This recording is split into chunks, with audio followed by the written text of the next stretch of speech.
Mathematically, they knew what they were doing.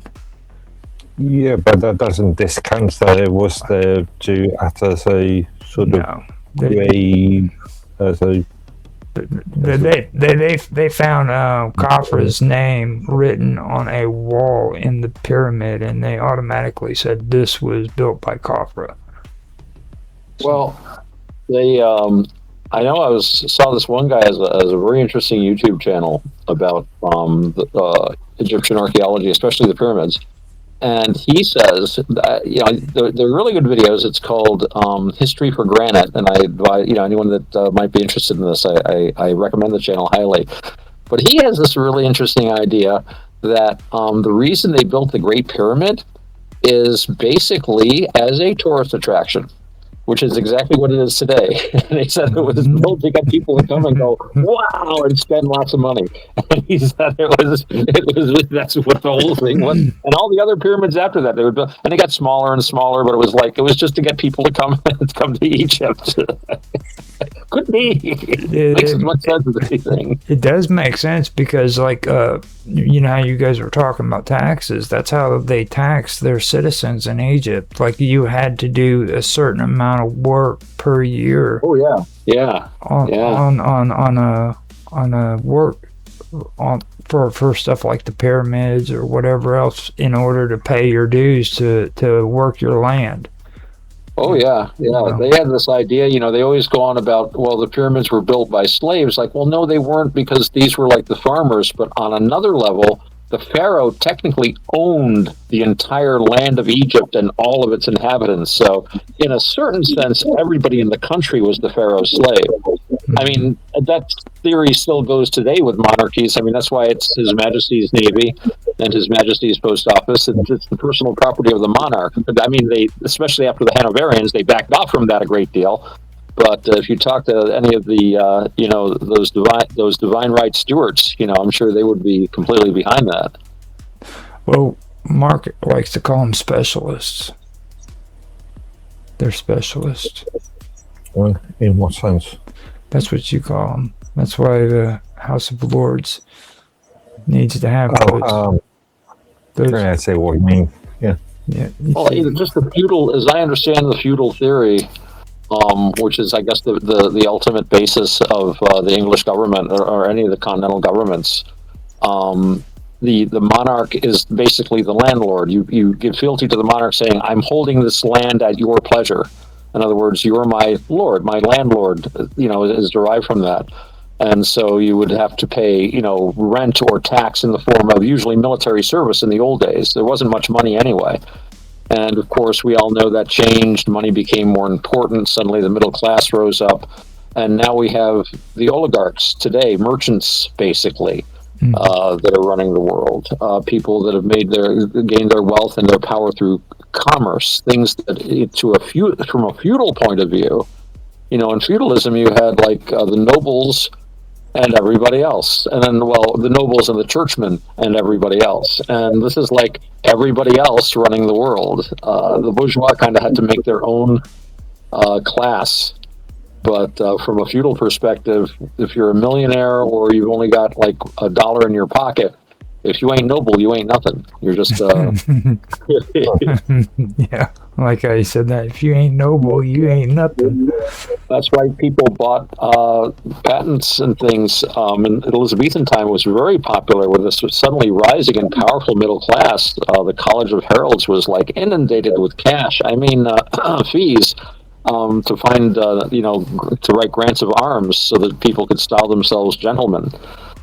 Shakespeare was the famous example where he went out of his way to have his father granted arms because, of course, inherited arms are better than being granted arms yourself. And his father had previously applied for a grant of arms and had been denied. And there was a note by the herald next to it saying, "Non, sans droit." No, he is without right.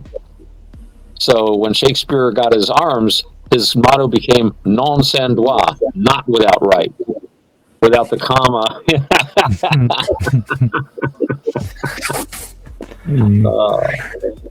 Yeah, I noticed on the video that Mark suggested that I watched the other day with the lotus eaters, that they're starting to catch on to a lot of this stuff that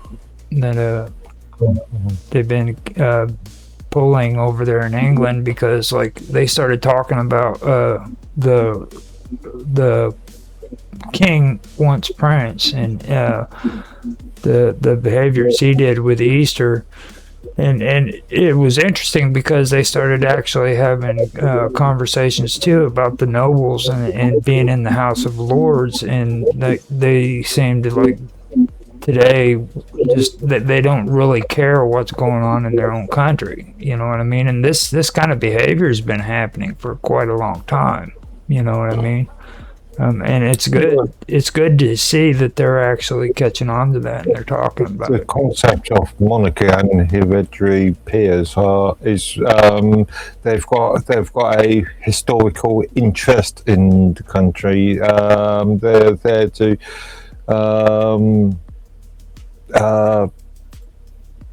protect the subject. Right, they're not. That's the thing, and they're catching on. You know what I'm saying? That's what I'm saying. It's a good thing that they're catching on, that these people aren't doing that. It's all self-interest, and they only care about themselves. We might have to export the American Revolution back to the mother country. Well, what it is they need President Edworthy. they need to go back. Lord Protector Edworthy. Sorry. They need to realize that Cornwell was right. And that this monarchy nonsense needs to stop, and they need to get a real constitution, something that's written on paper. We have got a real constitution. Whatever. That used to be a test of sobriety. Can you say British Constitution without slurring? Yeah. Every freaking Irishman failed to, by the way. Yeah, I have an Irish last name, so that's why they moved to the United States, so that they didn't have to say that kind of shit. It is interesting that the average IQ of Irish immigrants is higher than the average IQ of Irish the people that stayed in Ireland.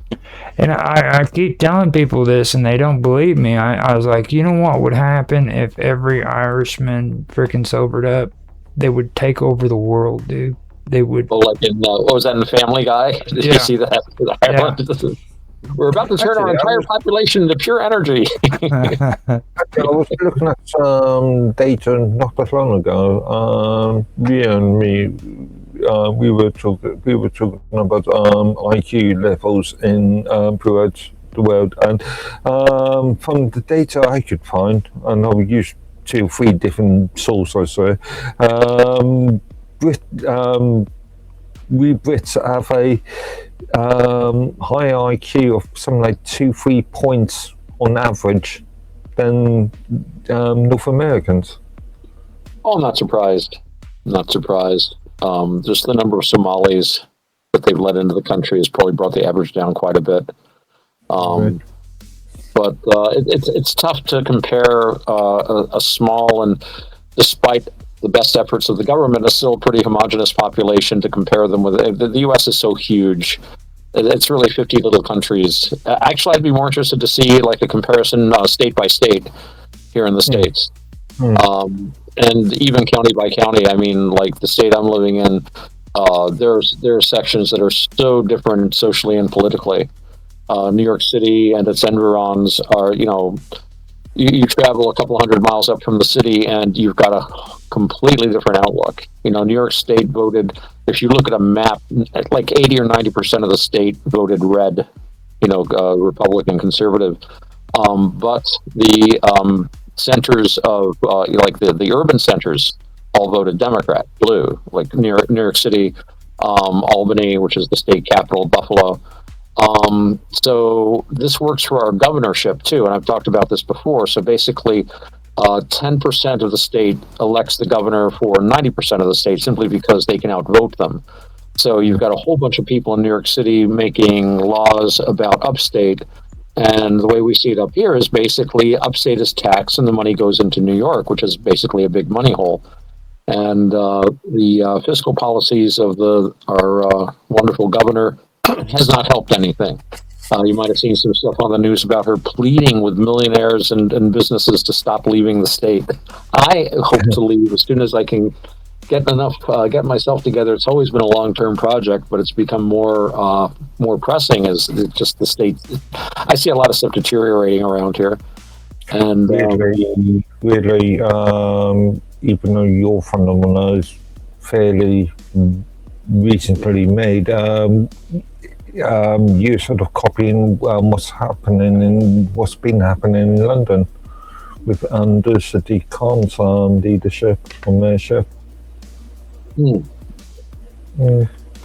Well, I've said that too, though. There's just too much shit going on to call it coincidences. You know what I mean? Like, if you compare the stuff happening in not only England but Europe, and then here in the United States and Canada, as well as New Zealand and Australia, you can't tell me that this stuff isn't being like orchestrated by somebody or a group of people or groups of people even. Well, parts of it is, I think, and I've said that before about cupidity and stupidity. You get people going in a certain course and they get rewarded for it. And you've got this whole new set of ideas and reasoning that go perhaps 180 degrees what anyone would have normally thought over the last 1,000 years or something, but it justifies you in doing what you're doing. It's not so bad after all. It's actually a good thing, and you're making millions and millions of dollars. So I think a lot of the time you just have to get the right ideas in place and give them a little push, and that was kind of Yuri Bezmenov was talking about that. You don't really need to orchestrate things so much if you can just kind of set things in motion the right way, and then the money keeps it perpetuating. I mean, you look at the situation in Africa, and we've talked about this, where one of the huge problems they have there, in my opinion, is whenever they try to help Africans, they ship them like shirts and food, and so they can have clothing and something to eat. But every time you see a picture of an African wearing like a Nike t-shirt, it's like, maybe you should be helping them build their own shirt company so they can make their own designs and have their own industry. Don't send them food so much as send them seed, send them tools.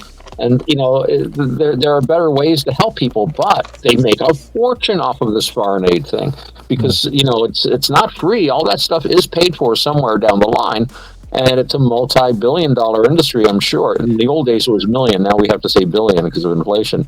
But a multi-billion-dollar industry providing aid that, it might feed someone in the short term, but it exacerbates the problem because if you feed hungry people, you're going to have the same hungry people plus a bunch of new hungry children. They just, again, it actually, I think, makes people more dependent and perpetuates things. Now, I don't know how much thought there was behind that, but once it got going, it's going to be hard to stop. I agree with Rammstein on this topic, though, because they came out with that one song America, and everybody always harasses me because I love that song so much. But they have scenes in their video where they show Buddhist monks eating a cheeseburger and Africans sitting out in the frickin' the plains. Yeah. And they're frickin' watching a color television. You know what I'm saying? And everybody frickin' wants to be America. It's like they got McDonald's and a Burger King and frickin' the former Soviet Union, you know what I mean? Yeah, they got in Moscow.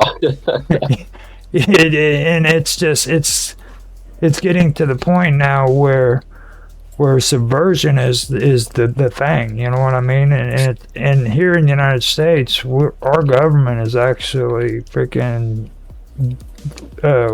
it's actually built to where freaking subversion is legal. It's perfectly legal to subvert our country and get away with it.